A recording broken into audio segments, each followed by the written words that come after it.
Bien, écoutez, j'ai un grand plaisir à vous présenter, mesdames, messieurs, chers présidents, ce plan Montagne 2, qui a pour ambition de faire d'Auvergne-Rhône-Alpes la première montagne durable d'Europe. Alors, par rapport au plan Montagne 1, un certain nombre de différences. Le premier plan Montagne 1 était basé principalement sur la neige de culture, parce qu'on avait pris un retard phénoménal par rapport aux autres pays européens. Celui-ci, dans un budget de 100 millions d'euros, 70 millions sont consacrés à la diversification, à la mobilité, à la jeunesse, aux petites stations et à la transition énergétique des stations. Vous voyez, ce n'est pas du tout ski. Le ski, bien entendu, est un point important, mais on y reviendra dans la présentation. Mais il y a aussi beaucoup de choses qui ont été mises en place pour rendre notre montagne, Auvergne-Rhône-Alpes, première montagne durable d'Europe. Un double objectif, renouvellement de la clientèle, l'évolution des stations vers un modèle plus durable. Un plan équilibré en 7 axes d'intervention qui ont été soulignés par M. Cannerin du Césaire, des aides pour l'hiver et l'été, un axe fort sur le développement durable, mobilité, transition énergétique des stations, des publics ciblés variés, les jeunes, les communes, les exploitants de remontées mécaniques, bien sûr, les acteurs du tourisme social et solidaire. Premier point, accompagner les projets de développement durable des stations. Tendre à des stations zéro émission. La région pourra financer, en fin de compte, beaucoup de choses au niveau des communes.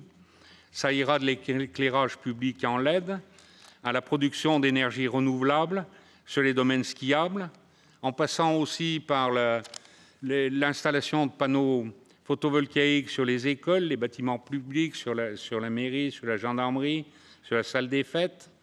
Et je crois que ce plan sera amené à évoluer au fil de l'eau en fonction des besoins. Le deuxième point, c'est la diversification de l'offre touristique des stations été comme hiver. C'est répondre aux nouvelles attentes de la clientèle et de rallonger les saisons d'hiver et la saison d'été. La région financera un certain nombre de projets qu'elle commençait déjà un peu dans l'ancien plan à financer, mais le fait de l'avoir déjà un peu préannoncé, on s'aperçoit qu'il y a déjà bon nombre de stations qui ont répondu présent et qui nous envoient leur dossier. C'est, entre autres, la luge 4 saisons, des tyroliennes, des stations trail, des équipements ludiques, des passerelles himalayennes. Le troisième point, c'est de pérenniser la saison hivernale en sécurisant l'enneigement. Alors, je disais, on a presque, pas encore rattrapé, mais compensé un peu le retard qu'on avait pris par rapport aux Italiens, aux Autrichiens et aux Suisses. On doit être à peu près à 50% de neige de culture. Eux ont encore un petit coup d'avance, ils en sont entre 70 à 80%. Et on a la volonté de les rattraper. Alors pourquoi ça? Est-ce que ça vaut le coup? Écoutez, moi je suis pragmatique. Je suis pragmatique et en météo, en climatologie, je ne suis pas un mage, mais je m'appuie un peu sur certaines données qui me font croire que les Autrichiens, les Italiens et les Suisses ont peut-être raison. D'après Météo France, le CNRS, l'IRSTEA, c'est un document que j'ai sous les yeux qui a été établi le 5 juin 2019. Vous voyez, 2020, on n'a pas fait de ski, donc ça n'a pas été... je pense qu'il est assez d'actualité, on n'a pas plus pollué en un an. Et pour la moitié du XXIe siècle, c'est-à-dire ce qu'on vit actuellement, le scénario climatique dit que, quel que soit le scénario climatique, un taux de couverture de 45% de neige de culture devrait faire la rue Michel. Ça veut dire qu'on ne devrait pas avoir de problème de neige. Certes, on retrouvera des périodes défavorables comme avant, par rapport à ces périodes antérieures où des années seront sans neige, mais avec la neige de culture, on devrait y arriver. Alors le souci, il est au-delà de 2050. Et la seconde moitié du XXIe siècle, il note, je le lis parce que, bon, on pourra dire, il a peut-être coupé un peu les phrases, ça me semble assez clair. Après 2050, la situation est relativement stabilisée dans le scénario bas et empire fortement jusqu'à la fin du siècle dans le scénario haut. L'impact du réchauffement sur l'enneigement dans les stations est fort dès 1,5 degré de réchauffement planétaire et sans neige de culture. avec 45% de couverture de neige de culture, l'enneigement reste comparable à la situation actuelle, pour un réchauffement planétaire inférieur à 2 degrés. Mais au-delà de 3 degrés, la neige de culture ne suffit plus à compenser la réduction d'enneigement naturel. Alors, voilà, si on fait ça pour ça, c'est parce qu'on pense peut-être qu'on ne dépassera pas d'une part les 3 degrés de différence, et d'autre part, on ne voudrait pas prendre du retard par rapport aux autres et continuer à engranger un peu d'argent. Je vous rappelle, les sports d'hiver, c'est 7 milliards d'euros de chiffre d'affaires. Et si on veut continuer à vivre dans ces vallées et remplacer peut-être à terme, dans un terme le plus tard possible, je pense que sur les périodes fortes comme le centre de l'hiver, le mois de février, on n'en aura pas besoin encore demain ni après-demain. Mais si un jour on est amené à trouver d'autres choses pour compenser un peu cette perte, mais enfin 7 milliards, ça va être lourd, eh bien, avec l'argent qu'on aura gagné, on pourra plus facilement mettre des choses en œuvre. Alors voilà le pourquoi de pérenniser la saison d'hiver en sécurisant l'enneigement. Je me suis un peu étendu parce que je sais que c'est sur ce point-là que se porte souvent le débat en disant il n'y aura plus de neige. Je ne sais pas pourquoi vous faites ça, ben, peut-être pour ça. Le quatrième point, c'est faciliter l'apprentissage du ski et la découverte de la montagne pour tous les élèves d'Auvergne-Rhône-Alpes. On s'aperçoit qu'ils sont au pied des pistes et qu'ils sont au pied de nos montagnes. Et pour certains, ils n'ont jamais mis les pieds dans la neige. On trouve que c'est quand même dommage et qu'on a peut-être la possibilité de créer une dynamique autour de ça. La dynamique s'est déjà créée. La région Rhône-Alpes participerait au fonds de transport des scolaires qui monteraient en station. Quand je dis les scolaires, pas seulement les classes de neige, pas seulement les classes primaires, mais aussi le secondaire, collégiens et lycéens.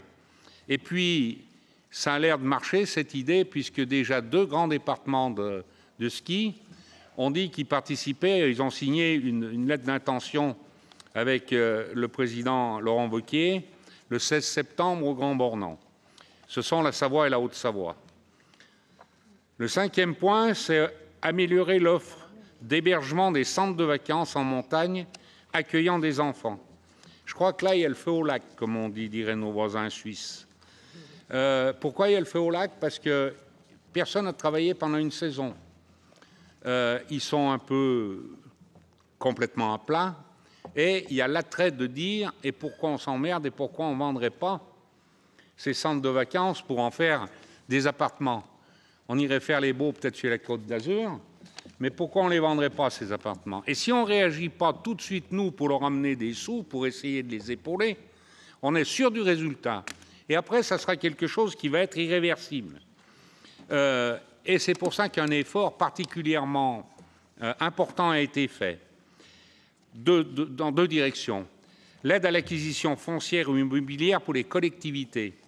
Un financement jusqu'à 40% du coût de l'acquisition plafonné à 400 000 €. Ça commence déjà à faire un petit peu d'argent. Et puis, l'aide aux travaux, bonus montagne, qui s'adresse à tout le monde, c'est-à-dire pas simplement aux collectivités comme pour l'achat des bâtiments, mais qui s'adresse aussi aux particuliers qui gèrent des centres de vacances s'ils le pérennisent. En plus de l'aide du tourisme, 30% du coût des travaux plafonnés à 250 000 €, une aide de 20% est rajoutée, plafonnée à 150 000 €, soit potentiellement la possibilité aussi d'être subventionné à 400 000 €. Je crois que ça, c'était une des priorités voulues par Laurent par rapport au centre de vacances. Vous verrez, peut-être, et on le retrouvera dans les amendements, en étant obligé d'enlever un certain nombre de choses qu'on faisait peut-être antérieurement. Et c'est vrai que d'enlever ces choses-là, il faut savoir couper, ça fait un peu du mal, mais comme on dit, c'est plus facile de faire sortir le dentifrice du tube que de le faire rentrer. Donc, 6e point, aider spécifiquement les petites stations. C'est une chose qu'on faisait déjà. On avait mis un budget de 5 millions d'euros, on a dépensé 4,8 millions. Et là, c'est un peu libre cours aux petites stations de dire, nous, ça nous arrangerait bien de faire un bout de Salorsac là-bas caché derrière le cimetière. En général, on répond favorablement, même si c'est derrière le cimetière, atout d'une manière positive. C'est vraiment pour aider les petites stations. Notre ami qui est intervenu avant, Florence Duvant, le sait, puisque sa station préférée, Thonon-les-Mémises, en a bénéficié. Alors la liste des petites stations, ce n'est pas nous qui la faisons, elle est établie par la République, en fin de compte, c'est une classification officielle, c'est en fonction de la puissance des remontées mécaniques. Septième et dernier point, c'est investir dans les ascenseurs valléens. Alors, double objectif, sécuriser les parcours d'accès aux stations de montagne. Je dis que c'est double objectif et c'est une des deux contraintes pour pouvoir bénéficier de ça. C'est-à-dire que s'il y a un problème de sécurité, on l'a vu, hein, si on en parle, rappelez-vous ou pas, mais enfin, le 27 février 2015, la station des Menuires et Val Thorens est coupée parce qu'il y a un éboulement sur la route. Quand on sait que là-haut, il y a 50 000 gaillards en vacances qui ne sont pas trop montagnards, on commence à s'inquiéter. Comment on va les rapatrier en fond de vallée? Les choses vont être réglées dans peu de temps grâce à la région parce qu'on a fait un accès à ces stations piétons.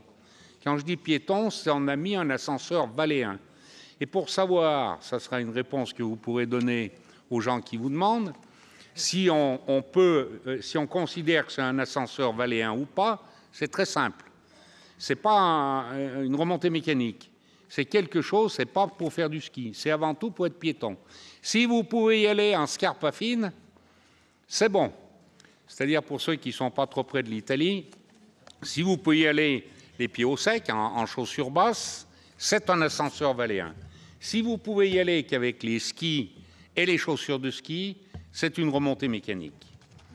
Voilà. Enfin, en complément, la mobilisation des politiques sectorielles va avoir lieu, mais je laisserai développer par Fabrice tout à l'heure, qui est conseiller délégué aux vallées de montagne. Ça touche en fin de compte de manière un peu transversale l'économie, l'environnement, le sport, le tourisme et l'agriculture.